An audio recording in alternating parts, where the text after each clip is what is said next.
अजित पवार एक अतिशय ज्याला आपण म्हणून बिलकुलास व्यक्तिमत्व आहे. मी त्यांना 20 वर्ष ओळखते, म्हणजे खासदार झाले पहिल्यांदा तेव्हापासून मी त्यांना ओळखते.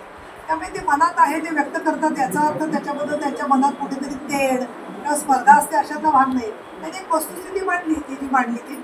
परंतु मी असं म्हणेन की अजित पवारांचं जे संपूर्ण राजकारण आहे त्याच्या त्या अनुभवातून बऱ्याचशा गोष्टी शिकलेल्या आहेत.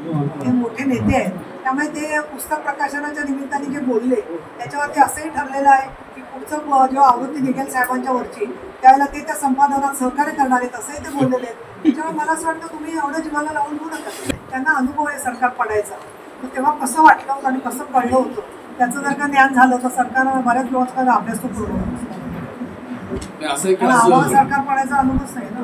हा निर्णय संपूर्णपणे मुख्यमंत्र्यांच्या अखत्यारीत. परंतु आम्हाला चांगल्या प्रकारचा सहभाग मिळेल. आम्हाला लोकसभेच्या वेळेला जेवढ्या जागा पाहिजे होत्या त्यातल्या 2-3 आमच्या कमी झाल्या, त्या मिळाल्या असतात तर आमच्या त्याही निवडून आल्या असत्या. आमचा स्ट्राईक रेट चांगला आहे, त्या अनुभवातून हे होऊन सिद्ध होऊन आम्ही जेवढ्या जागा मागतोय त्याच्यापेक्षा जास्त जागा आमच्या सरकारी देतील अशी आम्हाला आशा आहे. महिलांना किती जागा मागणार मागायला मुळात मुद्दा काय, मी तसं आता मला कधीच आरक्षण मिळालं नाही आणि मी मागितलं. त्यामुळे मी गुणवत्तेच्या वरती आहे. आमच्या पक्षामध्ये अनेक लोकांना जी संधी भावना गवळीला दिली संधी तर ते काय आरक्षण दिलेलं नाही.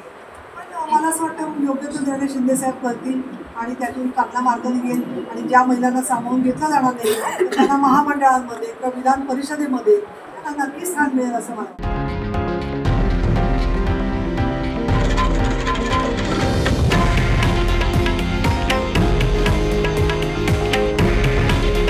हे आहे देशातील नंबर 1 न्यूज नेटवर्क आणि आपण पाहत आहात TV9 मराठी. काळजी तुमची, हित महाराष्ट्राचं.